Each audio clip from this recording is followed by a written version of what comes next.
Breaking news Guntur జిల్లా మంగళగిరిలో లారీలో తరలిస్తున్న 10 టన్నుల ఎర్రచందనాన్ని పోలీసులు స్వాధీనం చేసుకున్నారు.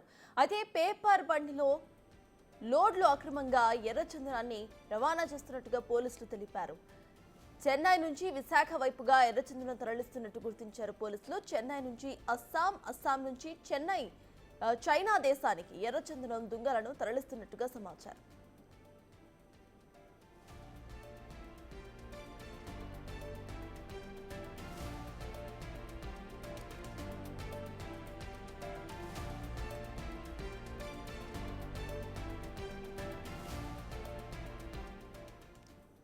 గుంటూరు జిల్లా మంగళగిరిలో ఒక లారీలో తరలిస్తున్న 10 టన్నుల ఎర్రచందనాన్ని పోలీసులు అయితే స్వాధీనం చేసుకున్నారు. ఇదే అంశంపై పూర్తి డీటెయిల్స్ మా ప్రతినిధి సాయి శంకర్ అందిస్తారు.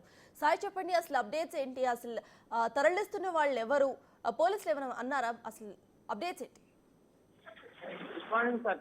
పుష్ప 2 సినిమా రిలీజ్ సమయంలో ఆ సినిమాని ఇన్స్పిరేషన్ గా తీసుకున్నారా ఏంటి అనేది మనం ప్రస్తుతం ఈ ఎర్రచందనం స్మగ్లర్లను చూస్తే అదే విధంగా అనిపిస్తుంది. ఎందుకంటే అత్యంత తెలివిగా పేపర్ బండిల్స్ ఏవైతే మనకి ఎవ్రీడే సప్లై చేసేటటువంటి లారీలు ఉంటాయో వాటిల్లో ఈ ఎర్రచందనానికి సంబంధించినటువంటి దొంగలు ఏవైతే ఉన్నాయో వాటిని ఆ పేపర్ బండిల్స్ లో చుట్టి మరీ నీట్ గా తరలించేటటువంటి ప్రయత్నం అయితే చేశారు. కానీ పోలీసులు అయితే అక్రమాస్తులకు సంబంధించి ఈ తరలింపుని అడ్డుకున్నారనే విధంగా చెప్పొచ్చు.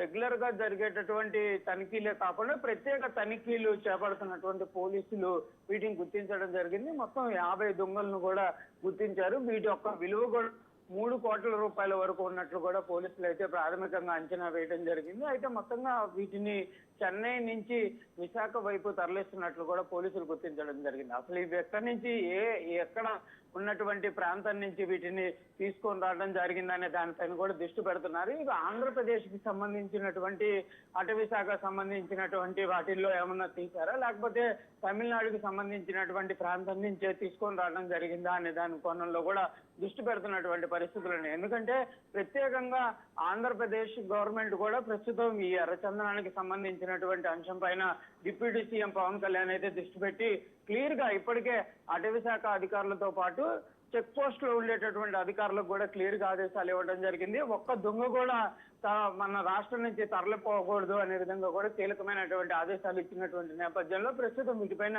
ప్రత్యేకమైనటువంటి దృష్టి పెడుతున్నటువంటి పరిస్థితులు ఉన్నాయి.